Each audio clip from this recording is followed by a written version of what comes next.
most IT projects begin with a phase that they refer to as discovery. So sometimes, I wished I could come up with a better word than discover, because it kind of misdirects people by what I mean with that. And I just haven't come up with anything better. So it's easy to be misdirected, but I'm not talking about requirements gathering or other kinds of discovery phase of an IT project. What I mean by discover is investigating and discovering the true opportunities within the organization. And there's a couple of things that's important about an opportunity. It needs to be something that's conducive to transformation. And then you also need to be discovering the aspects of the organization that are resistant to transformation.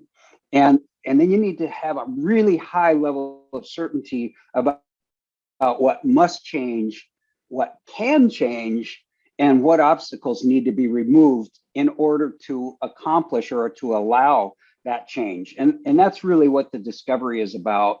I'll give an example of that. We had a client, this is many years ago, actually, and I'll probably talk a little more about that later in our conversation. But they came to us and said, we really got to get a handle on our inventory. And what it really turned out to be is that they really needed to get a handle on their forecasting and not on their inventory. And if we didn't go through that discovery phase, we would have had a massive, inventory automation project that would not have solved the problem.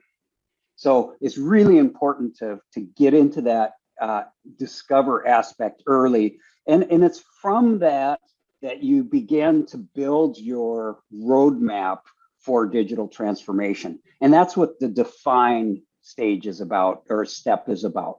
So as you're preparing, you say, well, these are our opportunities, these are our necessities. And with digital transformation, sometimes it's a necessity. With COVID and all of that, a lot of companies said, holy cow, we are not prepared to have people working, 100% of our workforce working from home. And that required instant digital transformation.